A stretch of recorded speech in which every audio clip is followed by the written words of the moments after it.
Bienvenidos, queridos amigos, a otro programa de Conversando con Correa. Esta vez con un tema muy interesante: el arte, la cultura, su impacto en los procesos revolucionarios, en los procesos de cambio, en la búsqueda de la verdadera paz. Y tenemos como invitado a uno de los más grandes referentes de la canción hispana a nivel mundial. De hecho, junto a Joan Manuel Serrat fue nombrado el cantautor hispano más importante de la segunda mitad del siglo XX. Me refiero a mi querido amigo Silvio Rodríguez, referente de la nueva trova cubana. ¿Y quién puede imaginar el proceso cubano sin la nueva trova, sin esa canción? Bienvenido, Silvio, muchas gracias por estar aquí. Muchas gracias por invitarme. ¿Qué piensas tú de la influencia de los artistas, de los actores culturales en estos procesos de cambio, en los procesos de búsqueda de justicia, en los procesos de búsqueda de la verdadera paz?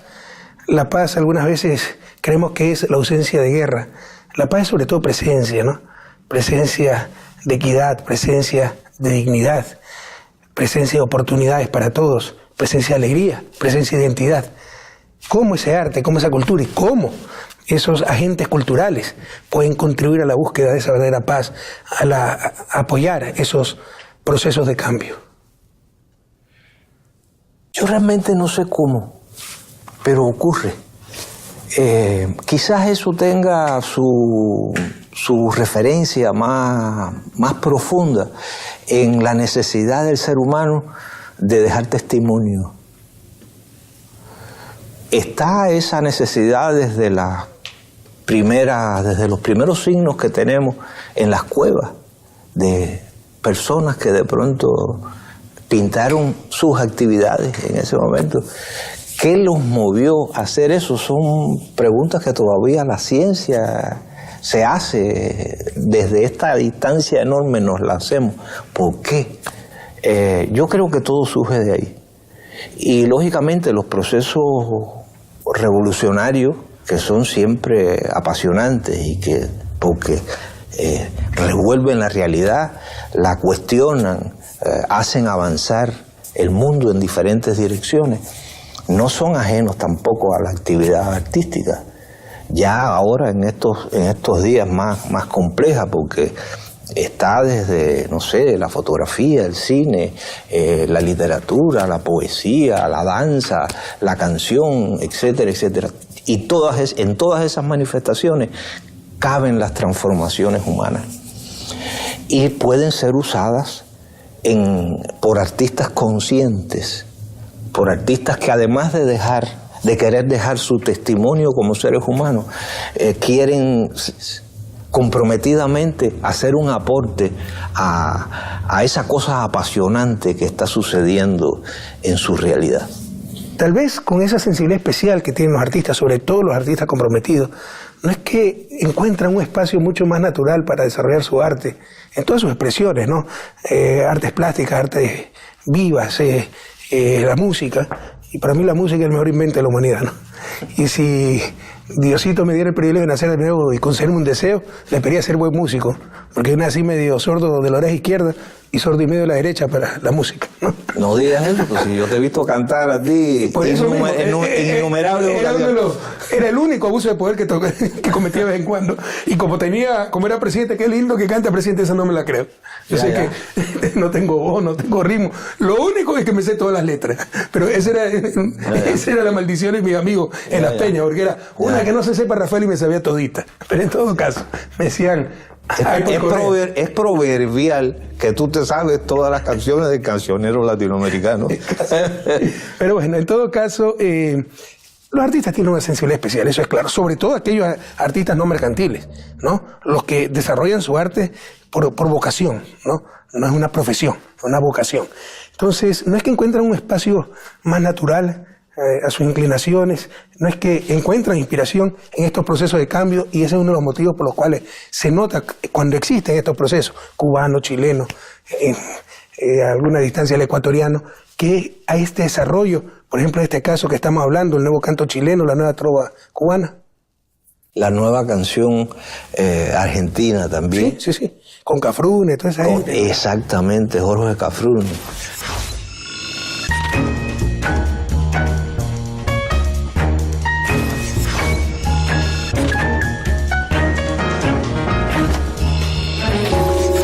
Yo creo que la conciencia es ya algo que le sucede al individuo, incluso antes del individuo tener una vocación.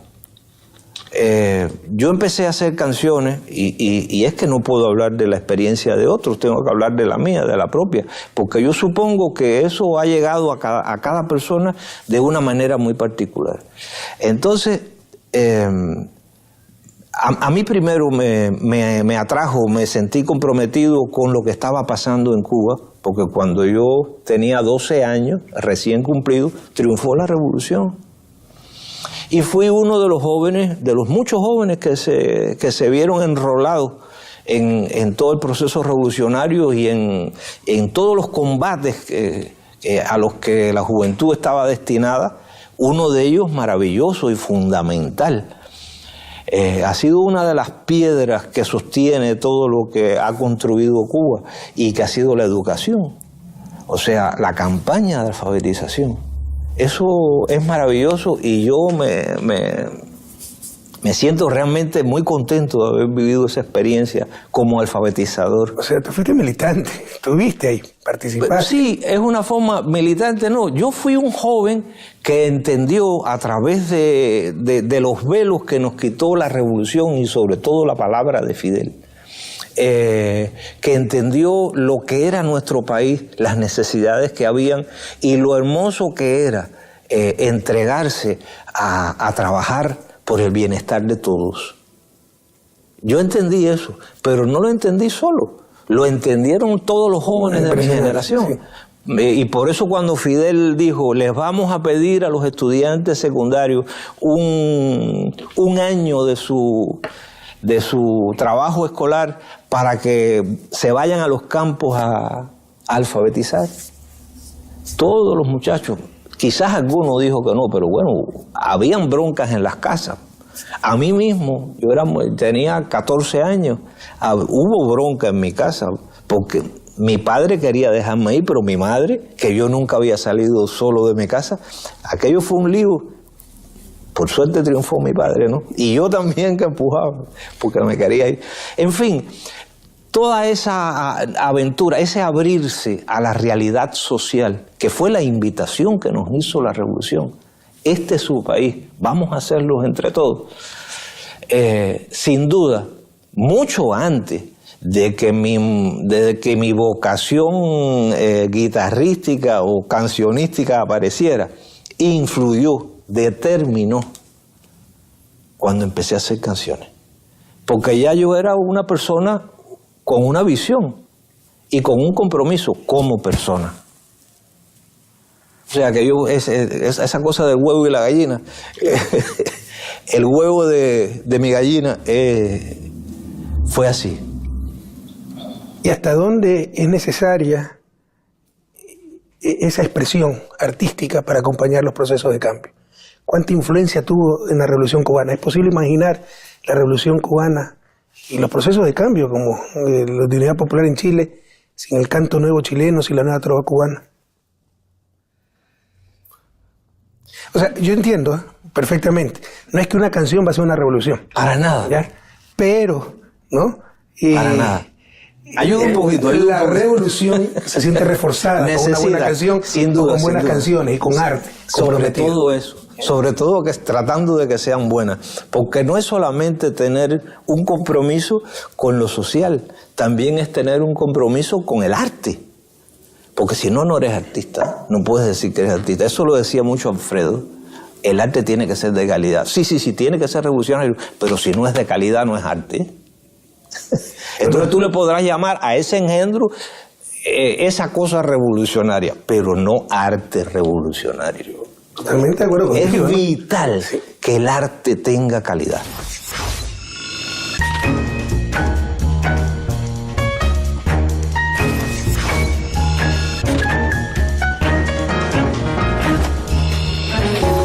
Pero bueno, ya yendo a ejemplos más concretos, también tú, bueno, te decía que siempre fuiste militante, de los 12 años cuando triunfó la revolución, te preocupaste, te ocupaste, sí, te involucraste. Y en alfabetización, en el servicio militar, ¿no?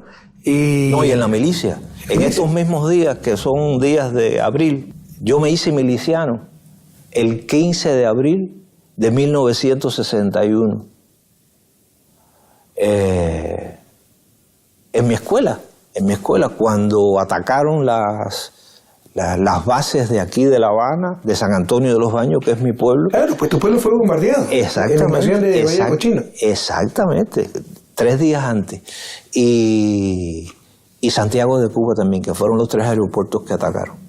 Ese mismo día que se armó la rebambaramba en mi escuela, yo estaba en 2º año de secundaria básica, y ahí nos organizamos entre 2 o 3. Yo estaba contando en estos días en mi blog que aquello fue tan increíble, porque enseguida llegó alguien con un Mauser y nos dijeron, pusieron unos sacos de arena delante de la escuela y dijeron, ustedes tienen que cuidar la escuela, la tarea de ustedes es cuidar la escuela. Imagínate. Entonces nos sentamos ahí con el Mauser aquel. Con 14 años, ¿no? Sí.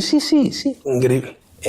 Y nos sentamos con aquel Mauser. Me acuerdo que mi primera guardia la hice porque el muchachito que estaba sentado con el Mauser, llegó el padre a ver qué era lo que estaba pasando, que el muchacho no regresaba a la casa, y cuando lo vio con el fusil aquel, lo agarró por la oreja, puso el fusil arriba y se lo llevó para la casa. Así eran las cosas. ¿Y sabía disparar? No, sabía disparar. ¿Y quién es usted, culicagao, para estar con un fusil en la que...? Y entonces era así.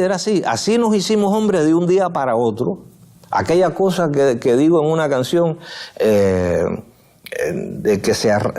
del niño que se arranca los juegos de un tirón. Eso fue lo que nos pasó a nosotros. La realidad nos obligó a dar un salto para el que muchos todavía no estábamos preparados, pero que bueno, tuvimos que empinarnos y ponernos a la altura.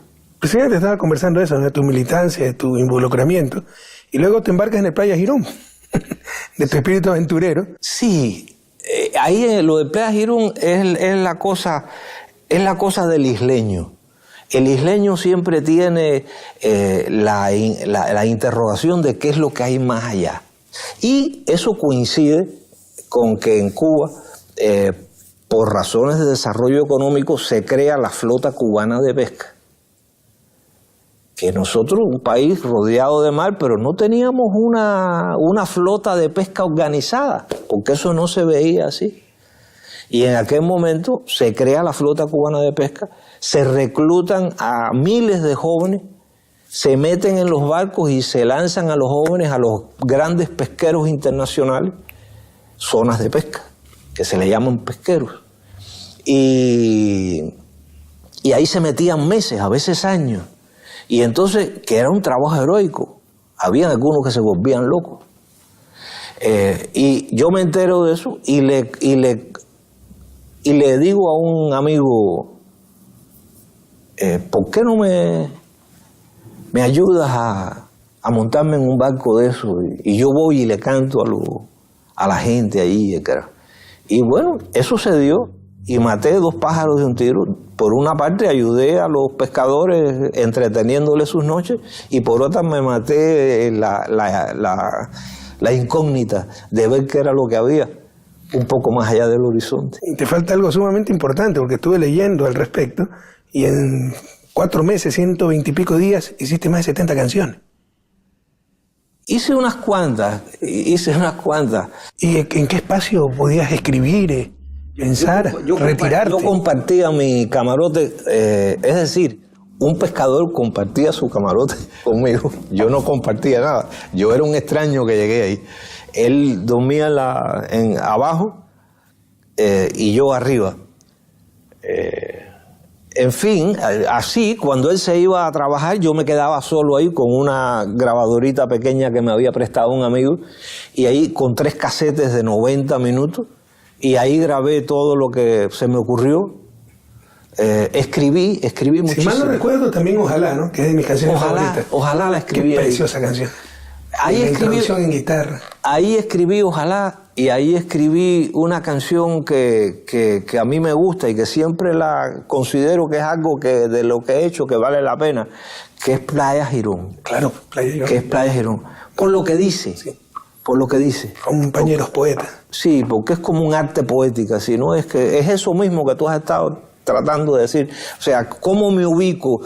¿Cuál es el papel de lo que yo hago en medio de este gran movimiento de gente? Quiero decirle al público que Silvio ha interpretado más de 500 canciones.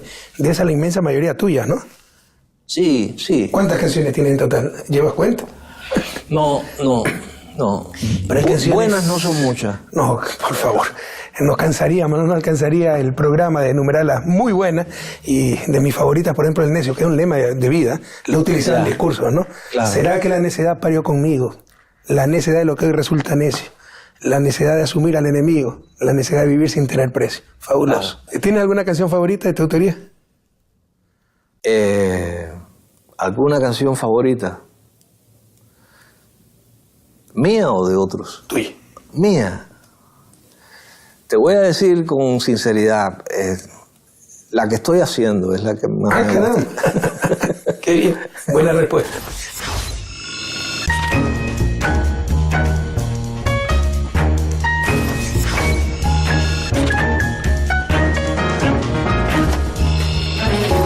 Tú ya alguna vez me lo explicaste en alguna conversación que tuvimos, pero para que el público sepa, ¿no? Las leyendas urbanas.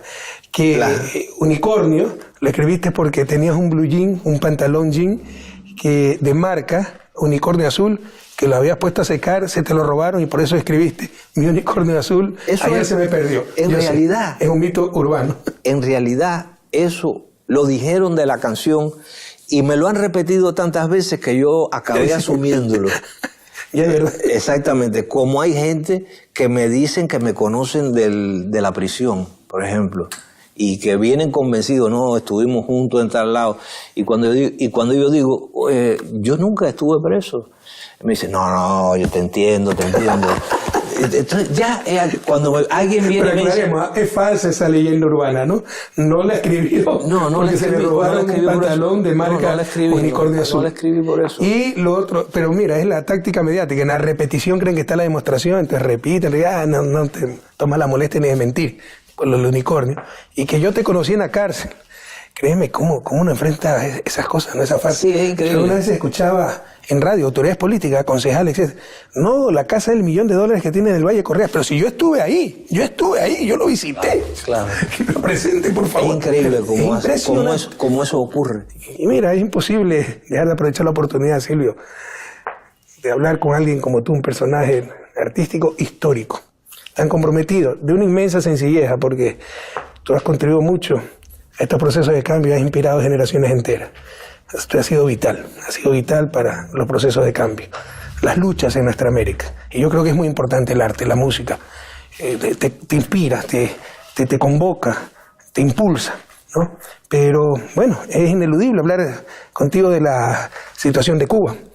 El nuevo presidente, ese otro querido amigo, Miguel Díaz Canel, pero ya de mi generación, nació después de la revolución. Sin duda, sí. ¿Qué perspectivas ves? ¿Qué cambios? Yo veo este cambio con esperanza. ¿Qué ocurrirán? Yo lo veo con esperanza. Hace poco, hablando también en una entrevista, yo dije que todos los históricos, sí, sin duda, tienen la responsabilidad de haber echado a andar la revolución, pero son personas que le han dedicado toda su vida a esto y que son personas que también tienen derecho a descansar. Y que ese relevo desde hace tiempo yo siento que era necesario.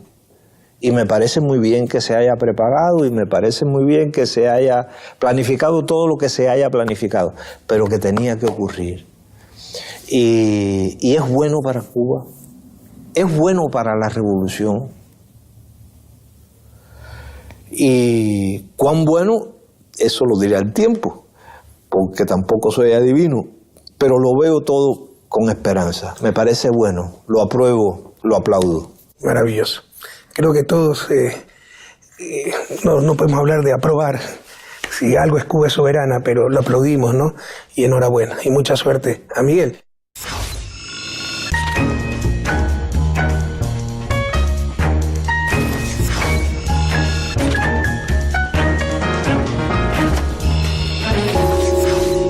Te voy a hacer un ejercicio que yo detesto que me lo hagan a mí. Me voy a vengar de la tortura de ciertos periodistas. Además del ping-pong, que te dan una palabra y tú tienes que decir qué piensas. Te voy a dar nombre, pero no te quiero poner en esa presión. Con calma. Dime. Una palabra. Entonces de repente te ponen el opositor que te acaba de insultar, etcétera, y se te sale en ese momento del alma algo negativo. Y es el titular. No, acá vamos a hablar de cosas positivas, de personajes históricos que conociste, que conocí, y con toda flexibilidad, ¿no? Tu opinión, tu visión de ellos. Un Fidel. Padre. Fidel es el padre. Puedes playarte, no tienes que definirle una palabra. Padre. Fidel. Imagínate la suerte que he tenido de nacer como canta Alberto Cortés, que puede conocer a Fidel, ¿no? Y hablar varias horas con él en varias ocasiones. Raúl. Hermano. Raúl, qué bueno que es Raúl. Es que es impresionante la imagen, cómo quieren distorsionarla muchas veces, ¿no? Raúl, ¿Qué tipo más afable, Raúl tiene más cosas que yo admiro mucho. Más comprensivo, perdón. Su capacidad autocrítica es tremenda y nos da una lección a todos constantemente.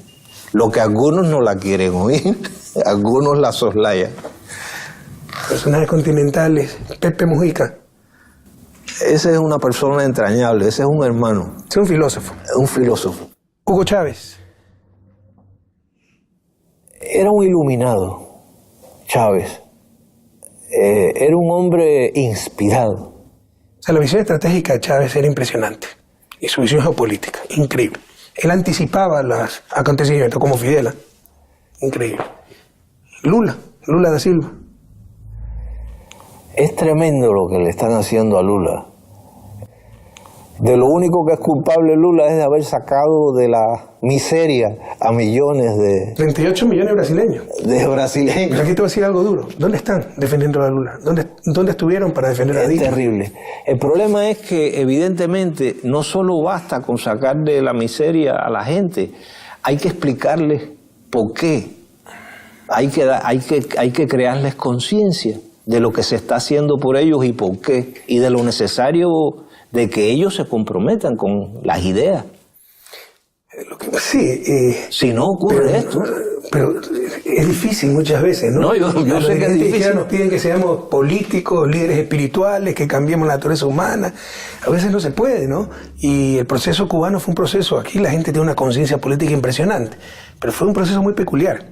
Y claro, fue durísimo. Y unas decenas, un puñado de locos que enfrentaron todo un ejército, ¿no? No, y una persona que durante décadas se paraba casi todos los días delante del pueblo a explicar las cosas.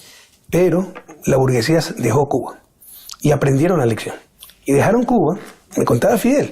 Sí, la dejaron porque pensaban que se caían los dejaron hasta la ropa en los armarios, es verdad, creyendo que esto era una cuestión de meses y iban a regresar, ¿no? Por ejemplo, en el laguito. Pero aprendieron la lección. Ahora se quedan y tratan de destrozar desde adentro con sus medios de comunicación y son mucho más mortíferos, ¿no? Entonces es duro decirle a la gente, bueno, el caso de Venezuela, el caso de Ecuador, ustedes salieron de la pobreza y como les acusan de reprimir a los medios, además. O sea, es impresionante la doble moral, el doble estándar y la psicología proyectiva, no te acusaban de lo que ellos practican.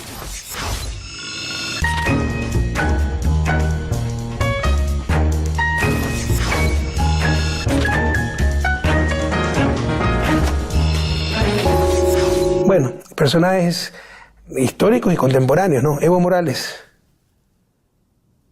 Evo es la dignidad de América. Increíble, ¿no? Es la dignidad americana. Y su inteligencia natural, como la de Lula. Sí, a mí Evo me recuerda mucho, cuando veo a Evo y cuando lo veo hablar, me recuerda mucho a Guayasamín. Interesante. Yo no pude conocer al maestro Guayasamín. Ave María. Y murió cuando yo estudiaba en Estados Unidos. Ave María, te perdiste. Pero con la familia, los hijos somos muy cercanos, siempre nos apoyaron. Te perdiste a un tipo maravilloso. He leído lo que escribió, lo que decía. Conocer a Guayasamín me encanta. Conocer a Guayasamín era conocer las malas Guayasamín, las miradas de las entrañas de América. Era una cosa así. Estaba muy conectado con lo telúrico americano. Y a mí me parece que a Evo le pasa lo mismo. Es una de mis grandes frustraciones, no haber podido conocer y ser amigo del maestro Guayasamín. Sí soy muy amigo, bueno, amigos, y siempre nos apoyaron de Te hubiera amado Guayasamín. Y tampoco pude conocer a García Márquez. Había un mutuo respeto, admiración, pero nunca nos pudimos encontrar. ¿Qué cosa? No lo pude encontrar. ¿Qué cosa? No lo pude conocer. Bueno, un último personaje de ese histórico, José Martí. José Martí. José Martí. Entiendo mucho a Martí a través de algo que dijo José Lezama Lima, de él. Ese misterio que nos acompaña. Porque como una persona que apenas vivió en Cuba pudo estar tan poseído del espíritu de Cuba durante toda su vida, al punto que llegó a convertirse en el símbolo más grande de Cuba. Es extraordinario, ¿no? Es su testimonio, ¿no? Como el Che. Y te iba a preguntar del Che, aunque dije que era el último personaje histórico sobre el cual te preguntaba José Martí, porque el primero en las ideas, el primero en el trabajo y el primero en el frente de batalla, poniendo el pecho a las balas. Qué cosa.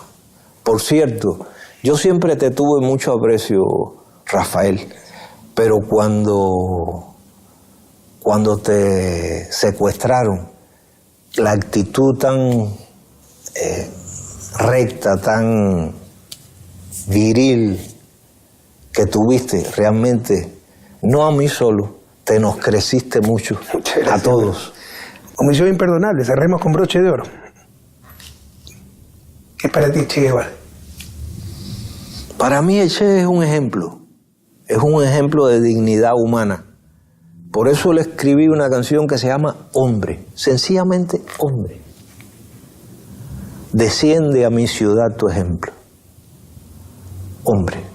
Ojalá que ese ejemplo nos inspire a todos, porque podemos estar de acuerdo, en desacuerdo con el Che, pero qué hombre más auténtico, qué hombre más coherente, qué testimonio de vida. Ni más ni menos. Muchas gracias, Silvio. Mucha suerte para ti, mucha suerte igualmente para nuestra querida Cuba, para su nuevo gobierno, para Miguel. Mucha suerte para Patria Grande. Sí. Y a ustedes, queridos televidentes, hasta el próximo programa de Conversando con Correa. Si no creyera en la locura, Es muy latinoamericana. en la garganta del sinsonte. Pero sinsonte, ¿quién sabe lo que significa sinsonte?